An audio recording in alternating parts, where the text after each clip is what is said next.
Nicolas Duvernois. Alors, Présent. Isabelle a quelque chose à te dire qui n'est pas édifiant, mais à un moment donné, on s'est dit qu'on allait te dire la vérité. C'est parce que tu fous le trouble dans cette émission. Puis des fois, il faut remettre des pendules à l'heure. Alors, quand tu nous offres des propos comme ceux d'hier, il y a des articles parfois qui sont faits. Alors, aujourd'hui, il y a un texte d'Antoine Robitaille qui était inspiré de ta chronique d'hier par rapport à la réception du Canada quant aux pauvres petits Québécois que nous sommes. Le dégoût du Canada anglais. Bref, ça a suscité l'émoi et tu as fait partie des discussions aujourd'hui.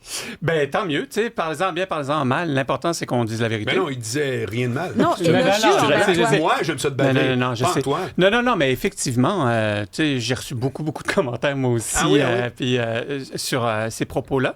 Et puis, un commentaire qui m'est venu, qui m'a particulièrement plu.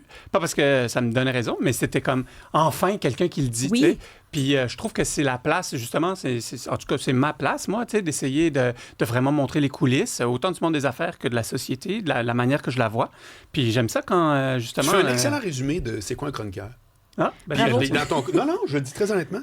Mais dans ton cas, c'est que tu nous entres tu connais ça de l'intérieur, c'est ça que je veux dire? Oui, absolument. Ça fait que c'est intéressant. Puis c'est important de... Maintenant, c'est assez. Tu peux y aller. Bon, allez, bonne journée tout le monde, merci. Pas tout le temps de Monsieur Duvernois.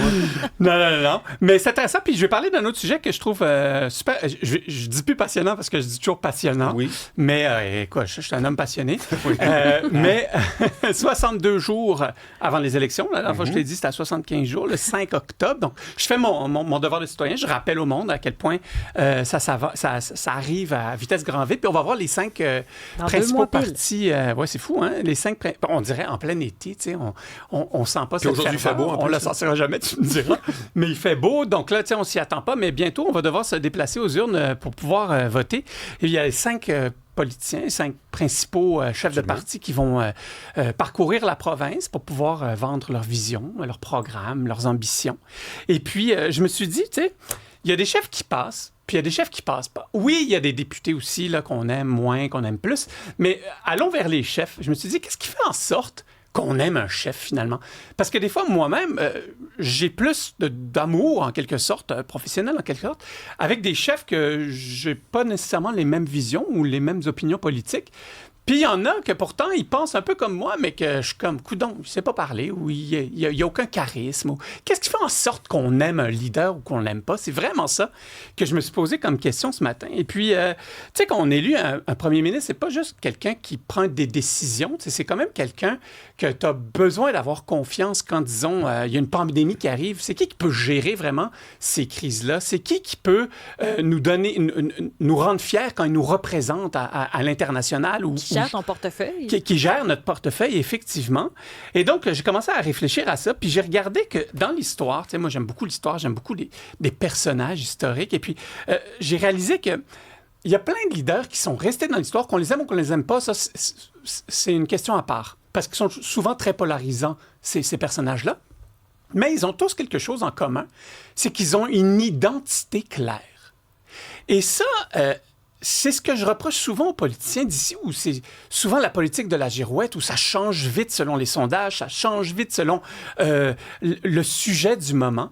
Et puis, j'ai fait une petite liste de politiciens, à quel point, c'est fou à quel point c'est vraiment cette identité claire-là qui les sépare du lot. Bon, allons dans l'histoire avec Winston Churchill. Et puis, souvent, ces politiciens-là, ils ont des surnoms. Quand tu as un surnom, c'est la plus belle marque d'affection parce que c'est avec un tout petit nom ou 2-3 mots qu'on définit la personne. Puis Winston Churchill, il y avait 2 surnoms à quel point? The British Bulldog et The Old Lion. Ça, c'était vers la fin de sa carrière. Et puis, c'était une personne courageuse, déterminée, tenace, et puis un leader en temps de crise. Puis t'es au courant qu'il s'était fait mettre dehors, puis 100%. Qu'ils l'ont ramené. Là. Bon, donc, il n'a pas toujours correspondu à ce que tu es en train de dire. Ou j'ai pas... Courageux, c'est une personne extrêmement courageuse. Oui, mais ils ont toujours bien dit ciao bye, puis ils l'ont ramené après. Exactement, parce qu'il était tenace. Puis parce que c'est un vrai leader. Un vrai leader, c'est pas quelqu'un qui gagne tout le temps. C'est quelqu'un qui suit sa voie, qui a ses croyances. C'est un bon point. Absolument, tu sais. Steve Jobs, on pourrait dire la même chose. Steve Jobs... Il avait été mis dehors d'Apple. Absolument. Il a gardé sa ligne. Ils ont fait... Je pense que c'est quand même lui. Mais c'est important. Bon point. C'est important. Moi, je dis souvent... Tu sais, je donne souvent des conférences. On a déjà, d'ailleurs, fait plusieurs ensemble. Puis je dis souvent... tu sais, le succès, c'est pas toujours gagné. c'est de continuer à avancer. Parce que tomber, c'est normal. Échouer, c'est normal. Ça fait même partie du succès. Donc, un leader, tu peux pas gagner toutes tes élections tout le temps, tu peux pas toujours avoir raison, mais à la fin, puis j'étais en décembre à Londres, j'ai été visiter The War Rooms, qui est le musée où Winston Churchill était sous le Parlement britannique pendant la Deuxième Guerre mondiale, pendant que Londres se faisait bombarder. On peut visiter ça? C'est passionnant. Ah, sûrement. Ouais. On peut visiter ça, puis il y a même une des salles qu'ils ont gardée telle qu'elle. Vraiment telle qu'elle, sous vitre. Puis tu vois les stylos qui sont encore là. Oui, non, c'est... En passant, avez-vous vu le film Pression? Oui. Tu l'as vu? Oui. Crime, c'est malade. Oui. C'est carrément toute la météorologie qui a dit on peut-tu partir faire le D-Day? Ben, là, tu vois justement dans le War Room où ça a été préparé. Et puis, il y avait des quartiers pour sa femme et ses enfants, parce que tout le monde était là. Puis, il a vécu là, littéralement. Et puis, quand Londres se faisait bombarder, Winston Churchill se faisait toujours engueuler par ses protecteurs, en quelque sorte, parce que lui, il voulait aller, dès que c'était fini, il voulait aller voir dehors qu'est-ce qui se passait. Ça, c'est un leader, tu vois. Et souvent, on a des relations complexes avec les leaders aussi. Parce que, justement, ils ont des croyances tellement fortes que des fois, on n'est pas d'accord avec eux. Mais eux, ils lâchent pas leur point, par exemple. Ils se mettent pas à genoux. Donc, c'est vraiment... Non, mais c'est une visite incontournable à Londres. Nelson Mandela. On l'appelait Madiba, ça c'est un surnom affectif, mais c'est quand même quelqu'un qui a fait 27 ans de prison en raison d'une injustice, du racisme littéralement. Et puis, il est symbole de réconciliation, de pardon, de dignité, d'espoir. Hey, René Lévesque, son surnom Tipoil, mais c'est exactement lui. C'était quelqu'un de proche. Il avait tous les défauts du monde. Coureur de jupons, fumait comme un pompier, tous les défauts du monde. Buvait comme un trou, mais c'était quelqu'un qui avait un rêve. On le croyait. On voulait suivre son rêve. On voulait faire partie de son équipe, même si c'était pas le meilleur des joueurs. Encore une fois, il a perdu. Il a perdu plusieurs fois, René Lévesque. Mais encore une fois, qu'on l'aime ou pas, c'est quand même un personnage qui attire énormément de respect, même pour ses détracteurs. Et encore aujourd'hui, énormément cité. Énormément cité. Oui, c'est le Charles de Gaulle du Québec. Exactement. D'une manière différente, Charles de Gaulle. Quel exemple! Son surnom, le général. Charles de Gaulle, c'est un de mes personnages historiques préférés. C'était un général de 3e rang, là, vraiment inconnu, que lui, quand la France a abdiqué, quand Maréchal Pétain a abdiqué, il n'était pas d'accord. Il s'est enfui. Puis il y avait une peine de mort contre lui, parce que le gouvernement de Vichy n'était pas d'accord qu'un général prenne parole différemment qu'eux. Puis lui, avec l'appel du 18 juin, pas à peu près. C'est le 18 ou le 14? L'appel du 18 juin, qui n'a jamais été enregistré en vrai. Ce qu'on entend, c'est qu'il l'a refait le lendemain. Mais l'appel du 18 juin qui a appelé les Français à résister, le mot résistance, c'est synonyme du général de Gaulle. L'Allemagne nazie aurait carrément englouti la France et peut-être plusieurs autres pays en Europe sans avoir un personnage comme le général de Gaulle. Donc, qu'on l'aime ou qu'on ne l'aime pas, encore une fois, parce qu'il y a des personnes par la suite, il y a des politiciens en France qui ne l'ont pas aimé. Il l'a perdu et il est revenu. Oui. Donc, c'est passionnant. D'ailleurs, j'adore ce que tu viens de me faire soulever. Énormément de leaders ont perdu et sont revenus. Oui. C'est peut-être la marque d'un leader. Margaret Thatcher, la dame de fer. Moi, j'adore cette femme-là. Encore une fois, beaucoup de courage, parce que, pour foncer dans le mur puis ne pas regarder en arrière, il faut du courage. Une femme en politique toujours complexe, on le sait, surtout dans ces années-là. Fermeté, conviction. Donc, aucun de ces leaders-là, qui sont restés comme les plus grands personnages de l'histoire, ont essayé de plaire à tout le monde. On revient à la politique d'aujourd'hui. Oui. Tu voulais... Mais c'est parce que je me demande si la politique d'aujourd'hui n'est pas teintée justement par les réseaux sociaux qui empêchent tout ce que tu viens de nommer. Mais absolument. C'est exactement le parallèle que je voulais montrer. Ah oui, hein? C'est à quel point aujourd'hui les politiciens essayent de gagner un concours de popularité plutôt que d'avoir, puis je reviens souvent à ce sujet-là cet été, mais avoir une vision, une croyance, un plan, une ambition. Si vous croyez en moi, suivez-moi. Je ne vais pas changer d'idée. Bien sûr, il faut être flexible, il faut être fort comme un bambou, puis flexible comme un bambou. Mais il faut toujours continuer d'avancer, puis vouloir amener le Québec ailleurs. Aujourd'hui, je regarde les 5 principaux politiciens. Premièrement, il n'y a pas de surnom, là, c'est pas un reproche. Mais deuxièmement, ça change souvent. Là, selon l'article dans le Journal de Montréal ou de Québec, des fois, ils changent d'opinion. Selon tel sondage, ils changent d'opinion. Selon quelqu'un qui s'exprime dans les médias, puis que tu vois que la population est d'accord, pas d'accord, il change d'opinion, ben no wonder qu'on va voter en se pinçant le nez. En ce moment, ce qu'on se demande, c'est est-ce une vision ou juste une volonté de rester et de demeurer? Mais je crois que c'est... moi, je crois qu'il y a une pauvreté politique qui s'est installée. Ça, c'est incontestable. Regarde les politiciens de l'époque, puis je déteste dire, bon, ben avant, c'était mieux. C'est pas nécessairement vrai, sauf que le débat a tellement baissé. Tu sais, quand tu écoutais un Robert Bourassa, qui n'était pas le maître du charisme, mais quand tu l'écoutais vraiment, parce qu'il y avait quelque chose à dire, puis c'était comme, wow, OK, t'as pas vraiment d'argument contre parce que il y avait vraiment un objectif dans sa prise de parole. Il y avait vraiment... le point, par exemple, que tu me fais soulever, c'est qu'avant, on les voyait beaucoup moins, puis ils prenaient beaucoup moins la parole. Ouais. Aujourd'hui, ils prennent la parole sur toutes les plateformes. On les voit avec les chaînes d'infos continues. Donc, ils sont obligés de faire beaucoup de quantité de contenu. Donc, ils ont peut-être plus de chances de s'enfarger les pieds. Que avant, quand tu parlais une fois par semaine dans le journal du dimanche. T'sais. Tout va vite. C'est comme si nos attentes, peut-être envers eux, forcent la chose. Bien, alors, quand vient le temps des attentes, je me suis dit, mais qu'est-ce qui fait en sorte?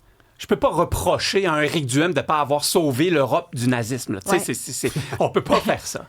Mais il y a des caractéristiques, cependant, qui sont importantes pour les politiciens qui aspirent à être leaders. Parce que vouloir devenir un premier ministre ou une première ministre, j'espère que tu as des aspirations les plus hautes pour notre État, pour nous tous, là, pour les 9 millions de Québécois. Donc, la confiance, ça, c'est probablement le facteur le plus important. Il faut que tu donnes confiance, tu sais. Et ça se démontre, la confiance. Ça s'acquiert en quelques secondes, ça se perd en quelques secondes, mais ça se démontre aussi. Il faut vraiment que tu montes patte blanche, en quelque sorte. Le deuxième point, l'authenticité. Ça, je crois que c'est vraiment un point qui saute aux yeux. Quand on voit quelqu'un qui joue un personnage qui n'est pas vraiment qui il est, ça passe mal chez le monde, chez les électeurs. Le troisième point qui est drôle, c'est quand même la compétence perçue. Tu peux avoir une compétence réelle, mais là, je te parle de la compétence perçue. Parce qu'il y a des personnes qui ont des compétences réelles, mais quand on les écoute, ils s'enfargent, ils n'ont pas l'air à l'aise. Donc, on dirait qu'on perd un peu confiance en eux. Tandis qu'un vrai leader de crise, même si ce n'est pas un général d'armée, comme un Winston Churchill qui n'était pas un soldat, mais finalement, il avait l'air de savoir de quoi il parlait. C'est sûr qu'il y avait énormément de personnes autour de lui qui le conseillaient, mais quand il prenait le micro, tu avais tellement confiance en lui que tu le suivais. La cohérence. La cohérence, ça, c'est ce qui est le plus important. Quand les bottines ne suivent pas les babines, le monde, ils sont comme, ben là, tu dis oui, puis le lendemain, tu dis non. Il va falloir que tu choisis à un moment donné. Tu sais, qu'est-ce qui fait qu'on accorde notre confiance à quelqu'un de nouveau? Quoi? Parce qu'à un moment donné, c'est établi. Oui, absolument. Bon. Le premier, tu l'as dit, à vrai dire, tu les as dit, mais je vais te donner je vais te les spécifier. Dans un premier temps, c'est ce que tu as appelé très justement la compétence perçue. Je te donne un exemple. Un vendeur d'auto. Ben oui. Tu t'en vas dans un concessionnaire, tu poses des questions sur la Mazda 3, puis il est tout mêlé, mais c'est la compétence... Alors là, il est éliminé. Jamais, si tu passes pas cette première étape, tu peux aller à la deuxième. Mais c'est quoi la deuxième? C'est la chaleur dégagée. C'est la chaleur dégagée. Oui. Ça fait que dans tout ce que tu dis, là, moi, je veux rajouter cet élément-là. Parce que une fois qu'on pense que la personne, les chefs en l'occurrence, ont la compétence perçue nécessaire pour que je dise « ouais, lui ou elle, il serait bon il y a l'autre bout qui est la chaleur dégagée. C'est-à-dire que tout le monde pense que ce n'est que rationnel. Tout le monde est convaincu, c'est le parti, c'est le programme, non. C'est la personnalité. Voilà. Absolument. Voilà. Et ça, c'est reconnu dans les recherches psychologiques en sciences politiques. On le voit souvent. Le programme, on l'oublie. La personnalité, elle reste. C'est très clair que c'est la personnalité. Puis le dernier point, ça, c'est un point qui est important pour moi parce que, j'aime les histoires. Puis je trouve qu'on a perdu l'art du storytelling, l'art de raconter des histoires. Puis je dis pas des histoires inventées. Je dis juste, si tu veux me vendre ton programme, tu veux me vendre ta salade, c'est comme une entreprise, hein, un politicien. Tu dois convaincre le client d'acheter ton programme. Mais raconte-moi ton histoire. Dis-moi pourquoi. Mais pourquoi tu dis que ça s'est perdu? Bien, ça s'est perdu parce que je trouve qu'aujourd'hui, on y va trop par bullet point, par programme, par 3 priorités. Oui, mais reviens à ce que tu as dit tantôt, toi puis Isabelle.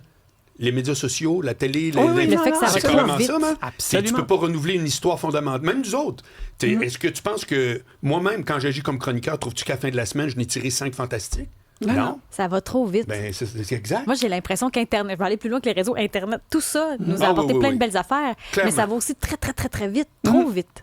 Absolument. Mais, le nœud pousse le vieux, comme disait grand-père. Non, absolument.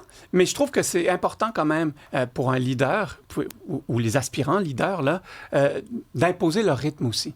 Parce que quelqu'un d'intéressant, moi, j'ai toujours écouté des balados depuis que les balados existent, OK? Et puis, j'aimais bien les balados qui durent de 45 minutes à 1 heure. Tu sais, ça rentre dans, on dirait, ma vie. Puis quand je voyais des longs balados, je suis comme, oh my God, non. Je voulais des yeux aussi. Et des fois, je me suis fait prendre par des balados que je vois de 3 heures, 3 heures et demie, mais c'est parce que la personne, elle a imposé que je l'écoute parce qu'elle a quelque chose à dire. Donc, un politicien qui imposerait l'écoute pourrait prendre son temps aussi, de temps en temps, pas tous les jours. C'est discutable. Mais c'est intéressant. Non, mais c'est intéressant. Je pourrais t'envoyer un balado que tu peux pas être plus fort que ton époque. Tu peux pas être plus fort que ton époque. Cependant, quand t'es intéressant, on t'écoute. Ah ben ça, par contre, on peut finir là-dessus, mon vieux. Ça vient pas de moi, je vole pas les idées. Mais un de mes chums, à un moment donné, on parlait justement de... D'ailleurs, c'est d'où l'idée de l'entrevue qui dure 45 minutes. Ici, juste nous autres qui fait ça. Là. Oui. Il m'avait dit un truc super de base. Il dit, t'as-tu déjà une fois dans ta vie dit, hey, ça c'est super bon, mais c'est trop long? Ben, c'est super intéressant ce que tu dis. Je te l'ai dit il y a 2 semaines peut-être. J'ai dit, tel humoriste, je me rappelle plus c'était qui. Je suis comme, non, tu sais, c'est pas mon genre d'humour. Ouais. J'aurais pas écouté. Mais là, vu que c'est dans le show, ben, tu sais, je l'écoute. Ouais. Puis je suis comme, il est donc bien intéressant cette personne-là. Voilà. C'est drôle, c'était plus trop long. Exactement. Hey, merci Nicolas Duvernois. Bon,